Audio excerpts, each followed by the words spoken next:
ये पाकिस्तान है, एक बड़ा कंट्री साउथ एशिया में भारत के वेस्ट में स्थित है। पाकिस्तान के जो पॉलिटिकल बॉर्डर्स हैं तो वो कुछ सेंस नहीं मारते अगर आप ध्यान से देखें उनको। तो अगर टोपोग्राफिक मैप से देखिए तो कोई भी क्लियर जियो बाउंड्री समझ में नहीं आती है किसी भी तरफ पाकिस्तान के मैप में। इस तरह देखें तो ये डेमोग्राफिक मैप है जो कि एथनिक डिवीजन पर बनाया गया है, जिसमें एक तरफ अलग एथनिसिटी है तो दूसरी तरफ दूसरी। यहाँ जबकि मेजॉरिटी हिंदू जो इंडिया में है और पाकिस्तान जो मुस्लिम मेजॉरिटी एरिया है। इसलिए जैसे ही बिगनिंग हुई इंडिया के साथ एक मैसी बॉर्डर प्रॉब्लम शुरू हो गई, जिसकी पूरी की पूरी जिम्मेदारी अंग्रेज़ों की थी।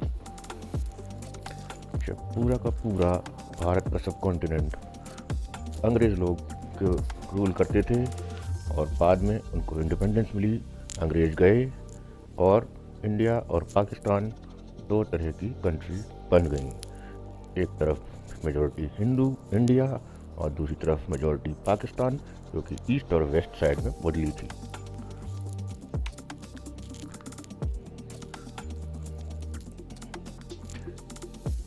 नेचुरल जियोग्राफिक बाउंड्रीज बहुत ही क्लियर नहीं हो पाई थी वहाँ, क्योंकि उसको जो डिवीज़न थी वो भी बड़ी जल्दबाजी में हुई थी।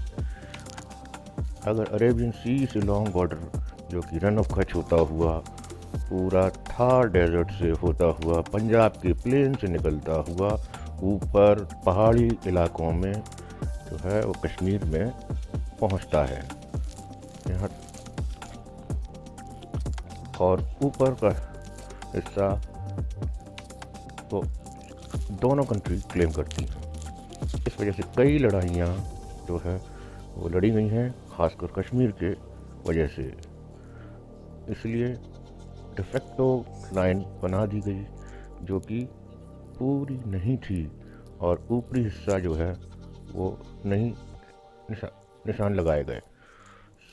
1971 के वॉर के बाद इस लाइन को LAC तो बोल दिया गया, पर ऊपर का हिस्सा क्योंकि बहुत ऊंचा और बहुत ही बर्फीला था, इसलिए वहाँ पर कोई भी क्लेम नहीं कर सकता था, क्योंकि वहाँ इंसान के पहुँचने की औकात भी बहुत ही मुश्किल से थी। पर वो चाइना, इंडिया और पाकिस्तान तीनों के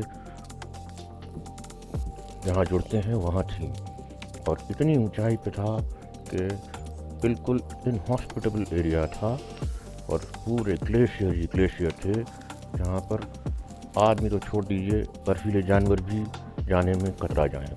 लेकिन 1984 में दोनों साइड ने रियलाइज़ किया कि यहाँ पर किसी न किसी को ले लेना चाहिए, नहीं तो दूसरा साइड एडवांटेज ले लेगा। इसलिए इंडिया और पाकिस्तान दोनों तरफ से 84 में वहाँ पर चढ़ाई की गई, जिसमें इंडिया की सबसे पहले कब्ज़ा किया और पाकिस्तान को वहाँ से खदेड़ बाहर किया। ये 6000 मीटर यानी 18 से 20,000 फुट ऊंचा समुद्र से इतने ऊपर की बाउंड्री इनकी है। इसलिए इसको कहते हैं कि ये दुनिया की छत है जहाँ पे लड़ाई हो रही है। भारत बिना किसी डाउट के पाकिस्तान का बिगेस्ट राइवल है पूरी दुनिया की मंच पर, और ये इसलिए सबसे डेंजरस माना जाता है क्योंकि दोनों के बीच 4 लड़ाइयाँ हो चुकी हैं और दोनों तरफ न्यूक्लियर वेपन हैं। अब कश्मीर की स्थिति आज भी है, लेकिन ये है इस्लामाबाद, 83 किलोमीटर दूर है सिर्फ भारत के कश्मीर से। तो इसलिए पाकिस्तान नर्वस भी होता है क्योंकि इस्लामाबाद उनकी राजधानी है, जबकि राइट साइड में पूरी माउंटेन शील्ड है, जिस वजह से भारत को बहुत ज़्यादा फ़ायदा रहता है। इससे चाइना की तरफ से इसमें आसानी होती है बचाव के लिए। अगर एक अकेला जो माउंटेन जो पाकिस्तान कंट्रोल करता है वो यहाँ ऊपर गिलगित बल्तिस्तान में और कश्मीर में भी नहीं है इनके सिग्निफिकेंट माउंटेन जो उनको बचा पाएँ।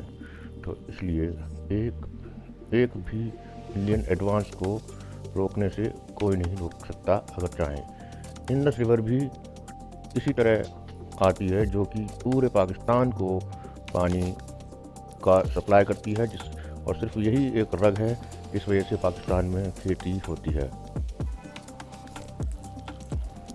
पंजाब में जो एरिया है वो पाकिस्तान में प्लेन है, और ये एरिया जो हाईलाइट है वो सबसे ज़्यादा पाकिस्तान की पॉपुलेशन यहीं बसती है। जो इस्लामाबाद, लाहौर, फैसलाबाद, हैदराबाद, बाकी सब। और लेकिन ये भी आसान बात है कि पाकिस्तान बहुत आसानी से ब्लॉकेट किया जा सकता है, क्योंकि पाकिस्तान के पास समुंदर का कोना बहुत ही कम है, और समुंदर का तो अगर पर रोक लगा दी जाए, क्योंकि कराची का ही 60% पूरा का पूरा पाकिस्तान का कार्गो यहीं से निकलता है, जिसमें कि ऑयल और गैस जो कि गल्फ से आते हैं वो आते हैं। 25% ऑयल जो है वो पाकिस्तान का सिर्फ सऊदी अरेबिया से आता है, जो कि गल्फ ऑफ हॉर्मुज़ से जो स्टेट ऑफ हॉर्मुज़ से निकलता है। अगर सिर्फ कराची को ही ब्लॉकेट कर दिया जाएगा तो 60% की फॉरेन इन और आउट सप्लाई या एक्सपोर्ट, यानी इंपोर्ट या एक्सपोर्ट तुरंत रुक जाएंगे। और ये केवल एक परेशानी की बात नहीं है, और भी समस्याएं हैं। जैसे एक अंग्रेज़ों ने नया ब्रिटिश ने बनाया हुआ एक खेल है, वो है डूरेंट लाइन। ये डूरेंट लाइन अंग्रेज़ खींच के गए थे और पाकिस्तान ने उसको इनहेरिट कर लिया, जो कि अफ़गानिस्तान इनहेरिट नहीं करता, क्योंकि अफ़गानिस्तान का कहना है कि पश्तून जो है वो अफ़गानिस्तान में भी रहते हैं तो पाकिस्तान में भी रहते हैं, और पश्तून एक पूरी एथनिक ट्राइब है जो कि अब दोनों डूरेंट लाइन के दोनों साइड रहती है। डूरेंट लाइन की एक तरफ पाकिस्तान है और डूरेंट लाइन की दूसरी तरफ अफ़गानिस्तान। इसलिए पाकिस्तानी पश्तून्स का ये मानना भी है और कोशिश भी है कि किसी भी तरह वो अपने अफ़गानी साइड के पश्तून से मिलें। अभी भी 2017 में प्रेसिडेंट अफ़गानिस्तान के उन्होंने ये बोला है कि वो डूरेंट लाइन नहीं मानते हैं, और अब TTP आ गया है जो बिल्कुल भी नहीं मानता है। पाकिस्तान का इसलिए बनना यूनाइटेड स्टेट्स में अफ़गानिस्तान ने नहीं माना था, क्योंकि डूरेंट लाइन जो था, जो अफ़गानिस्तान में था, क्लेम हटा रहा था कि उसके पाकिस्तानी पश्तून साइड है उसको मिलना चाहिए। इस वजह से पाकिस्तान को टू फ्रंट वॉर होने का हमेशा ही खतरा है।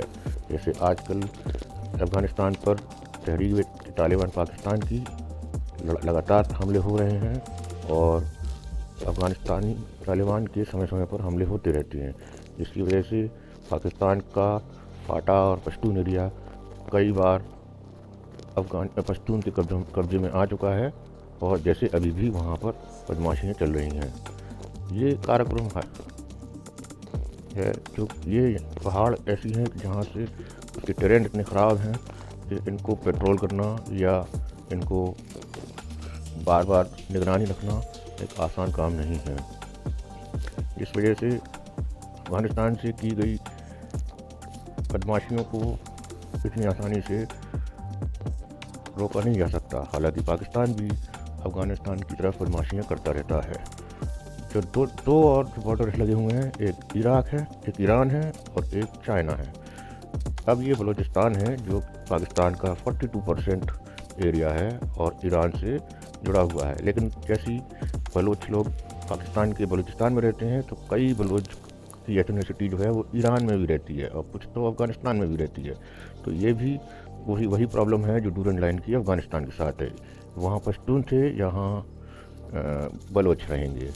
तो एक तो ये भी प्रॉब्लम है। और दूसरी बात कि ईरान जो है एक शिया गवर्नमेंट चलाती है, जबकि पाकिस्तान सुन्नी गवर्नमेंट चलाता है। वहाँ मेजॉरिटी भी शिया की है और यहाँ मेजॉरिटी भी सुन्नी की है। अब आए चाइना की बात। चाइना से दोस्ती तो है, पर दोस्ती ये है पाकिस्तान की चाइना से, वो है थोड़ी सी चैलेंजिंग भी है और थोड़ी सी डिफ़िकल्ट भी है। और इसलिए क्योंकि चाइना और पाकिस्तान की डिप्लोमेसी में बहुत सारे उतार चढ़ाव आते रहते